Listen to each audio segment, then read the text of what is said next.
Hi everyone, welcome back to Disability and Relationships.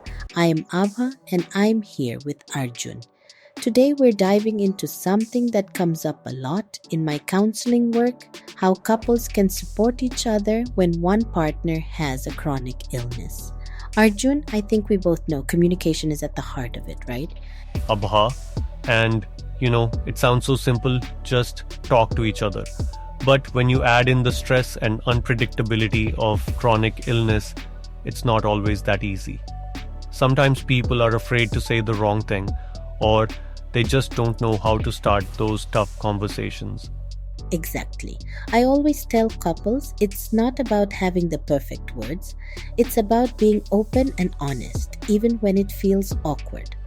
One thing I've seen work really well is just making space for your partner to share what they're feeling without jumping in to fix it or judge. I remember this couple I worked with. They started doing regular check ins, just 10 minutes every evening. At first, it was a bit forced, but over time, it became this safe space where they could talk about pain, frustration, or even just silly things from their day. It really strengthened their bond. That's such a good point. And I think active listening is underrated. Like really listening, not just waiting for your turn to talk.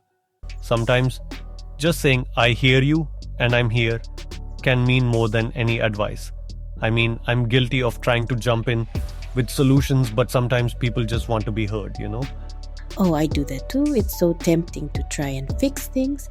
But yeah, sometimes the most supportive thing is just to listen and let your partner know their feelings are valid. And honestly, it's okay to admit when you don't know what to say. That honesty builds trust. So, moving from communication, I think another big piece is respecting boundaries. Chronic illness can change from day to day or even hour to hour.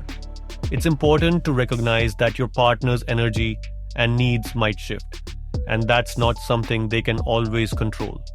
Yes, and that can be tough for both people. Sometimes the healthy partner might feel rejected or left out, but it's really about respecting those limits. I always encourage people to learn about their partner's condition, read up, ask questions, just try to understand what they're going through.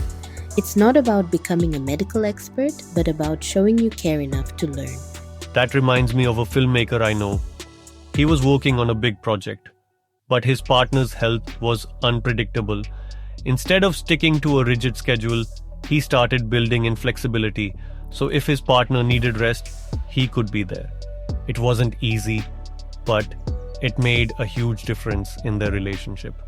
I think that kind of flexibility is a real act of love. Absolutely. And it's not just about the big gestures either. Sometimes it's as simple as checking in before making plans or being okay with last minute changes. It's about respecting your partner's boundaries even when it's inconvenient. Yeah, and honestly, it's a learning process. You're gonna make mistakes, but if you keep communicating and stay open, you can figure it out together. So, we've talked about communication and boundaries, but there's another side to this: how to actually support your partner while also taking care of yourself. It's easy to get so focused on helping that you forget your own needs. Right? And I think a lot of people feel guilty about that, like they're being selfish if they take a break. But you can't pour from an empty cup, as they say. Sometimes support looks like going to medical appointments together or helping with daily stuff, but it also means finding support for yourself. Counseling, support groups, those things can make a huge difference. Definitely. In my training sessions, I've seen couples thrive when they connect with community resources. Sometimes just knowing you are not alone, that other people are facing similar challenges, can be so empowering. And it helps both partners, not just the one with the illness, feel supported. Yeah, and I think it's important to remember that asking for help isn't a sign of weakness, it's actually a strength.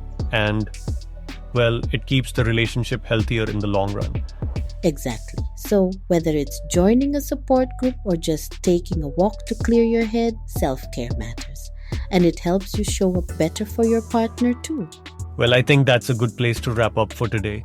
There's so much more we could talk about, but we'll save it for next time. Yes, thank you all for listening. Remember, supporting love through chronic illness is a journey, not a destination. We'll be back soon with more stories and strategies. Take care, Arjun. Thanks, Abba. Take care, everyone. See you next time.